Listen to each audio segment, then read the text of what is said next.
오늘 우리에게 주시는 하나님의 말씀은 신약성경 고린도전서 11장 2절에서 16절까지 말씀입니다.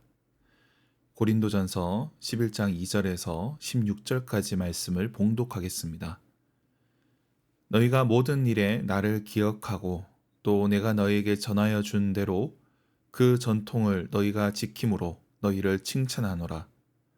그러나 나는 너희가 알기를 원하노니 각 남자의 머리는 그리스도요 여자의 머리는 남자요 그리스도의 머리는 하나님이시라. 물은 남자로서 머리에 무엇을 쓰고 기도나 예언을 하는 자는 그 머리를 욕되게 하는 것이요 물은 여자로서 머리에 쓴 것을 벗고 기도나 예언을 하는 자는 그 머리를 욕되게 하는 것이니 이는 머리를 민 것과 다름이 없음이라. 만일 여자가 머리를 가리지 않거든 깎을 것이요 만일 깎거나 미는 것이 여자에게 부끄러움이 되거든 가릴지니라. 남자는 하나님의 형상과 영광이니 그 머리를 마땅히 가리지 않거니와 여자는 남자의 영광이니라.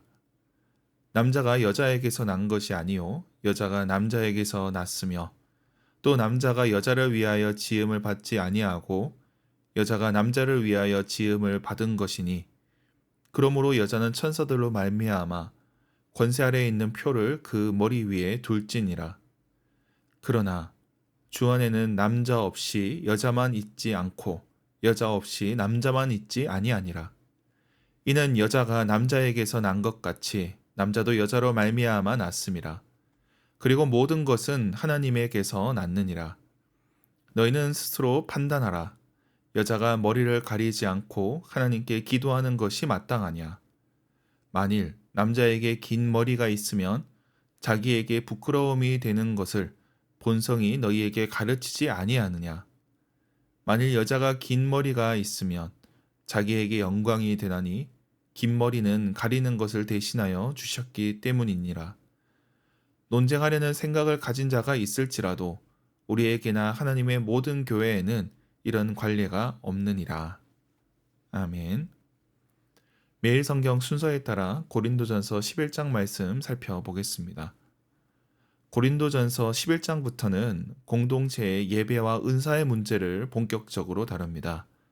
오늘 본문은 그 첫 번째로 머리에 쓰는 것을 다룹니다. 고린도 교회 내 머리를 가릴 것인지 말 것인지 이에 대한 논쟁이 있었던 것입니다. 특히 기도와 예언 시에 이 문제가 불거졌습니다. 이 문제는 남성과 여성 둘 다에게 문제였습니다. 성도들 중에 은사를 받은 이가 있었고 이들이 기도와 예언 사역을 합니다. 그런데 그들 중에 여성들은 머리를 가리려 하지 않아서 문제였고 남성들은 머리를 가리려고 해서 문제였습니다. 이 두 가지는 다른 차원의 문제입니다. 남성들은 기도와 예언을 할 때 옷으로 머리를 가렸는데 이는 당시 이방인의 풍습을 따라한 것입니다. 이방인들이 기도할 때 옷으로 머리를 가리는 방식이 있었는데 이를 따라했기 때문입니다. 그래서 바울은 이를 가리지 말라 합니다. 여성들에 대해서는 반대로 머리를 가리도록 합니다. 이는 당시 사회 통념상 여성들은 머리를 가리는 것이 예의였습니다. 그런데 풍습을 거부하고 머리를 쓰지 않는 자들에 대해서 권위를 존중하도록 명령하고 있습니다. 그리고 이를 설명하기 위해서 바울은 성경적 원리를 제시합니다. 그래서 3절부터 머리에 대한 주제가 계속 나오는데 이는 머리를 가리는 것과 관련해서 이것이 권위와 관련된 것이고 남자와 여자, 더 나아가 그리스도와 교회에 관계된 것을 설명하고 있습니다. 그런 가운데 우리는 이 말씀에 대해서 어찌 보면 1세기 고린도의 상황에 적용되는 말씀이라 그렇게 이해를 합니다. 그래서 우리는 머리에 쓰고 예배 드리지는 않습니다. 물론 일부 교단들이 머리를 가리고 그렇게 예배를 하지만 그러나 우리가 모든 성경의 말씀을 보편적인 진리로 적용하지 않습니다. 때로는 특정한 문화에서 특정한 상황에 주어진 명령으로 말씀으로 읽을 수 있기 때문입니다. 그런데 오늘 본문에서 문제가 되는 것은 머리에 쓰는 것보다 이를 설명하는 방식에 있습니다. 오늘 본문에서 바울은 남자와 여자의 위계를 설정합니다. 그래서 7절에 남자는 하나님의 형상이고 여자는 남자의 영광이라 나옵니다. 마치 여자는 간접적이고 부차적인 존재로 여깁니다. 그리고 9절에서는 여자가 남자를 위해 지음받았다 합니다. 그런데 이는 창세기 1, 2장에 대한 해석입니다. 근데 창세기 1장은 사람이 하나님의 형상대로 지음을 받았다 하지 남자가 하나님의 형상대로 지음받은 것은 아닙니다. 본문에 여자가 남자를 위하여 지음받았다. 이것은 하와를 돕는 배필로 지은 것을 인용한 것입니다. 그런데 창세기 1, 2장에서는 오히려 남녀에 대해서 더 개방적이고 열려있는 말씀이라면 오히려 사도 바울은 이를 인용하면서 남녀 간의 위계를 설정을 하고 있습니다.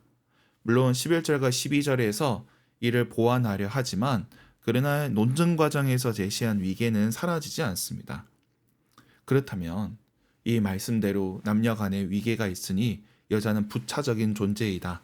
그러니 권위를 인정해서 머리를 써야 한다. 이렇게 가르쳐야 되겠습니까? 여기에 우리의 걸림돌이 있습니다. 어려움이 있습니다. 고린도전서 11장도 성경 말씀이지만 그러나 이 말씀도 성경을 통해서 해석해야 됩니다. 바울도 그 시대 문화 속에 존재했고 시대적 한계가 있습니다. 여기서 성경 해석의 중요한 원칙이 나옵니다. 성경은 문자 그 자체로 의미가 생기기보다 성경 전체를 통해서 그리고 성경의 핵심인 예수 그리스도를 통해서 의미가 드러납니다. 모든 성경은 예수 그리스도를 증언하고 성경은 예수님을 통해서 해석해야 됩니다. 이 말씀도 그렇습니다. 우리에게 걸림이 되는 말씀이 있다면 우리는 예수님의 삶과 그분의 인격을 통해서 살펴봐야 됩니다. 예수님께서는 여성들에게도 동일하게 말씀을 가르치셨습니다. 오히려 그 시대의 남자와 여자의 차별을 뚫고 인격적으로 그들을 대해 주셨습니다. 예수님이 남녀 차별적으로 대하거나 이를 정당화하는 방식으로 가르치지 않았습니다. 그러므로 이 고린도전서 11장만 가지고 이것이 남녀에 대한 가르침이라고 성경이 말씀하는 바라고 말할 수 없다는 것입니다. 오히려 성경 전체를 고려하지 않고 이 부분만 가지고 남녀 차별을 정당화해서는 안 됩니다. 사도 바울도 마찬가지입니다. 오늘 본문에서는 남자와 여자가 위계가 있는 것처럼 이야기를 하지만 바울은 갈라디아서에서 이렇게 가르칩니다. 갈라디아서 3장의 말씀입니다. 너희는 유대인이나 헬라인이나 종이나 자유인이나 남자나 여자나 다 그리스도 예수 안에서 하나이니라. 바울 사도도 남자와 여자에 대해서 그리스도 예수 안에서 하나라고 가르쳤습니다. 그러므로 오늘 우리가 이 본문만 붙잡는다면 성경 말씀을 왜곡하는 것으로 될 수 있다는 것입니다. 성경 말씀대로 한다면서 자칫 성경 전체의 가르침을 왜곡하는 것이 될 수 있다는 겁니다. 사실 오늘 본문만 그런 것이 아닙니다. 우리는 성경 말씀을 하나님의 말씀으로 받습니다.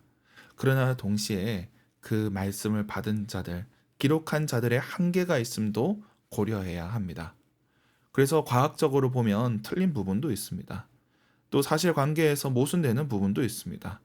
또 시대에 따라서 적용하기 어려운 부분들도 있습니다. 그렇지 않더라도 우리는 매 시대마다 성경을 새롭게 해석할 수밖에 없습니다. 그런데 한 구절만 가져와서 문자적으로 한 가지 뜻만 옳다 하는 순간 문제가 되는 것입니다. 각 말씀은 상황 속에서, 각 시대 속에서 하나님의 말씀으로 임하게 됩니다. 그런데 그 특정한 문자적인 의미만 받아들이게 된다면 그 말씀은 오늘을 위한 말씀이 아니라 그저 2000년 전, 3000년 전 그때에만 어울리는 말씀으로 남는 겁니다.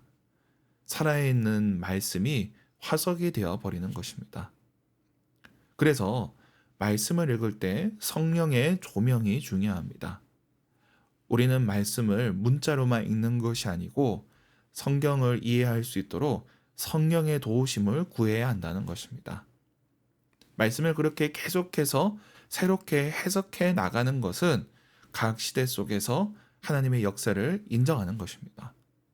하나님께서 오늘도 이 말씀으로 우리를 깨우치시고 성령을 통해서 그 의미를 분별하게 하신다는 겁니다. 그러므로 우리가 해석을 계속해서 새롭게 나가는 것은 말씀이 거기서 멈춘 것이 아니라, 선포된 시점에 멈춘 것이 아니라 오늘날에도 하나님의 말씀으로 역사하고 있다는 것을 믿는 것입니다. 말씀을 맺겠습니다. 오늘 말씀은 예배의 질서를 다루고 있습니다. 예배는 그 시대의 문화에 맞게 적절한 방식을 고려해야 한다는 것입니다. 자칫 세상의 방식을 그대로 들여와도 안 되고, 또 그리고 풍습을 무조건 거부해도 서로 불편해지게 됩니다. 그러므로 그 속에서 하나님의 뜻을 구해야 합니다. 그러나 이러한 하나님의 뜻은 성경의 한 구절을 가져와서 문자적으로 적용하는 것은 아닐 것입니다. 그러므로 하나님의 뜻을 구할 때 성경 전체를 통해 예수님의 인격을 통해 살펴봐야 할 것입니다. 오늘 하루 하나님의 뜻을 구하는 저와 여러분이 되길 축원합니다. 기도하겠습니다. 하나님 아버지, 우리에게 새 날을 허락하시니 감사합니다. 우리 삶 가운데 주님의 말씀이 임하게 하여 주시옵소서. 성령께서 역사하여 주셔서 주님의 뜻을 깨닫게 하시고, 오늘 우리를 향한 주님의 뜻을 분별하며 그 뜻대로 순종하며 나아가는 저희들 되게 하여 주시옵소서. 우리 어린 자녀들 주님께서 기억하여 주시고, 특별히 초등부 자녀들 가운데 함께하여 주시옵소서. 저들을 섬기는 전도사님과 교사들에게 주님 은혜를 더하여 주시옵소서.